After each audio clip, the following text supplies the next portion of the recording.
Hello guys, नमस्कार। स्वागत है एक बार फिर से हमारे चैनल पे। होप कि आप सभी लोग बेहतर होंगे। बताते चलो कि नीट विद्यार्थियों के लिए जो है एक बहुत ही बड़ा शॉकिंग न्यूज एनटीए की तरफ से देखने को मिला है।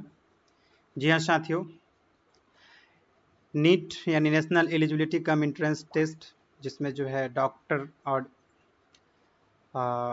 उससे रिलेटेड मेडिकल क्षेत्र में जाने के लिए जो है लोग सपना देखते हैं, उन विद्यार्थियों के लिए जो है एक बहुत ही दुखद भरी खबर है। खबर ये है कि आप सभी का एग्ज़ाम रद्द कर दिया गया है। एग्ज़ाम क्यों रद्द कर दिया गया है, इस चीज़ को लेकर के जो है बातें तो होगी ही। फिलहाल का अपडेट है आपके सामने में, ये देखिए। 12 मई को जो है ऑफिशियल अपडेट जारी किया गया है। Decision on the examination of 3 मई 2026, यानी जो आप सभी ने 3 मई 2026 को नीट यूजी का एग्ज़ाम जो आप सभी ने दिया था, वो एग्ज़ाम रद्द किया गया। अब आगे देखिए क्या कहा गया है। ये पूरा डिस्क्रिप्शन है ना। इसको हमने जो है चैट जीपीटी से मैंने उसको हिंदी में ट्रांसलेट कर दिया है ताकि आप सभी को समझने में आसानी हो। देखिए, पहला कॉलम में ये बात कहा गया है कि नीट यूजी 2026 की परीक्षा रद्द करने के संबंध में प्रेस विज्ञापित है। ठीक है, विषय क्या है भाई कि नीट यूजी 2026 3 मई को आयोजित परीक्षा के संबंध में निर्णय क्या लिया गया है। तो 10 मई को प्रेस विज्ञापित के क्रम में राष्ट्रीय परीक्षण एजेंसी यानी एनटीए अभ्यर्थियों, अभिभावकों एवं आम जनता को नीट 2026 के संबंध में निम्नलिखित निर्णयों की जानकारी देती है। एनटीए ने 8 मई 2026 को परीक्षा से संबंधित मामलों को स्वतंत्र जांच एवं आवश्यक कार्यवाही हेतु केंद्रीय एजेंसियों को भेजा था, ताकि राष्ट्रीय परीक्षाओं की निष्पक्षता, सुरक्षा एवं विश्वसनीयता सुनिश्चित की जा सके।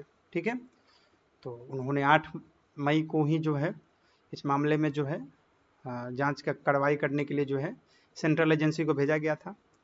अब देखिए, पहला कॉलम में ये बात कहा गया है, केंद्रीय एजेंसी एवं कानून प्रवर्तन संस्थानों से प्राप्त तथ्यों और जांच रिपोर्टों के आधार पर तथा परीक्षा प्रणाली में पारदर्शिता बनाए रखने के उद्देश्य से सेंट्रल गवर्नमेंट यानी भारत सरकार की स्वीकृति के साथ एनटीए ने 3 मई 2026 को आयोजित नीट परीक्षा को रद्द करने का निर्णय लिया है।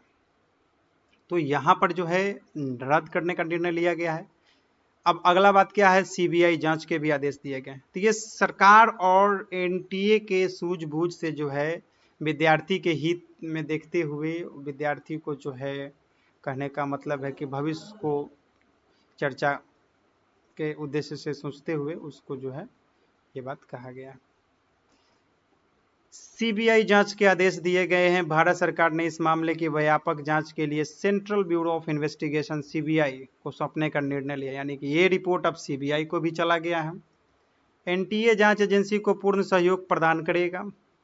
ठीक है, एनटीए जो है सहयोग पूरा प्रदान करेगा जो एजेंसी इसमें जांच करेगी, यानी सीबीआई को आवश्यक सभी दस्तावेज, रिकॉर्ड और जानकारी उपलब्ध कराएगा। ठीक है, छात्रों के हित में निर्णय लिया जाएगा।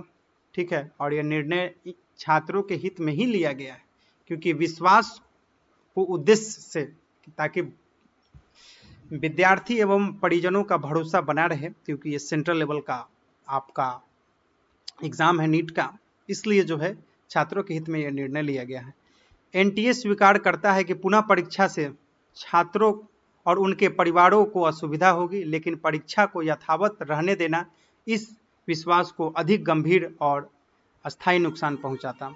यानी कि एनटीए भी जो है ये बात मान रही है कि अगर हम एग्जाम को रद्द कर रहे हैं तो इससे अभिभावक एवं परीक्षार्थी पे क्या असर पड़ेंगे उसकी मैं चिंता तो करता ही हूँ, लेकिन अगर इसको हम यथावत रहने देते, क्योंकि जिस तरीके से जांच पेपर लीक का मामला सामने आया, अगर हम यथावत रहने देते तो ये विश्वास को अधिक गंभीर और अस्थायी नुकसान पहुंचाए, यानी परमानेंट जो है नुकसान पहुंचा सकता था, इसलिए ये निर्णय लेना पड़ा। ठीक है, अब देखिए चौथा पॉइंट में क्या कहा गया है कि दोबारा आवेदन की आवश्यकता नहीं है। ठीक है, जो कैंडिडेट एक बार अप्लाई कर दिए उनको दोबारा आवेदन की आवश्यकता नहीं है। मई 2026 परीक्षा के लिए किया गया पंजीकरण मान्य रहेगा, यानी जो आपका रजिस्ट्रेशन जो अप्लाई करते वक्त दिए हुए हैं वही मान्य रहेगा।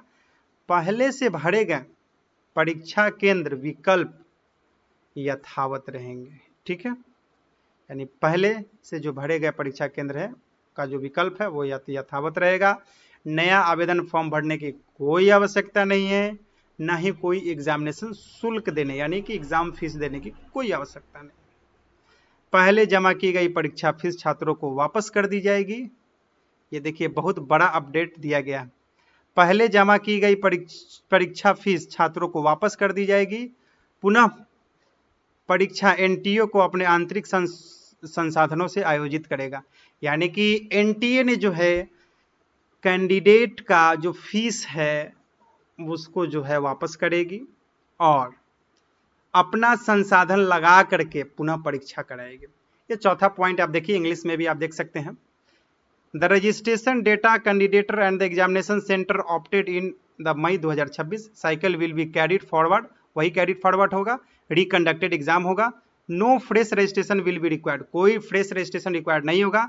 And no additional examination fees will be levied, कोई एग्जामिनेशन फीस भी नहीं दिया जाएगा।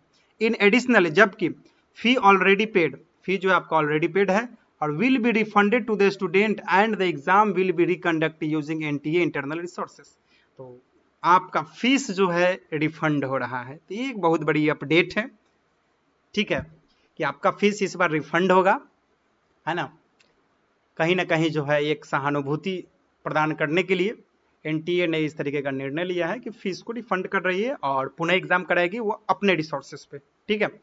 अगला जो आपका पॉइंट है, जो कि लास्ट पॉइंट है, केवल आधिकारिक सूचना पर भरोसा करें। इस बात को यहाँ पे कहा गया है कि नई परीक्षा तिथियां और नया एडमिट कार्ड एनटीए के आधिकारिक वेबसाइट के माध्यम से ही जारी किया जाएगा।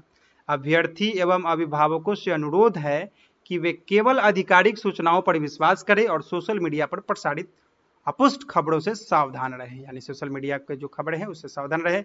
ये हेल्पलाइन नंबर है, इस हेल्पलाइन नंबर पर जो है आप बातें कर सकते हैं, ठीक है। यही बातें जो है आपका यहाँ भी कहा गया है। इन 5 पॉइंट में जो है यहाँ पे चीजें क्लियर किया गया है कि कोई इधर उधर का सर्कुलर सोशल मीडिया पर अनवेरीफाइड रिपोर्ट पे जो है ध्यान नहीं देना है, ठीक है। एनटीए का ऑफिशियल वेबसाइट पर ही जो है आपको चेक करना है, ठीक है। और इस तरीके से जो है आपका नीट एग्जामिनेशंस का ये प्रॉपर प्रेस रिलीज हुआ है, जो कि 3 मई को एग्जाम हुआ था, वो एग्जाम कैंसिल कर दिया गया है, ठीक है। तो आगे का जैसे ही कुछ अपडेट आएगा इसके रिगार्डिंग मैं जरूर आप सभी के समक्ष बनूंगा। वीडियो पसंद आया तो वीडियो को लाइक करें, चैनल पर नया तो चैनल पर सब्सक्राइब कर दें और घंटी का बेल आइकन दबाना ना भूलें ताकि लेटेस्ट अपडेट आप तक जरूर से तुरंत पहुंचे। चलिए चलते हैं, वीडियो में बने रहने के लिए आप सभी का बहुत बहुत धन्यवाद।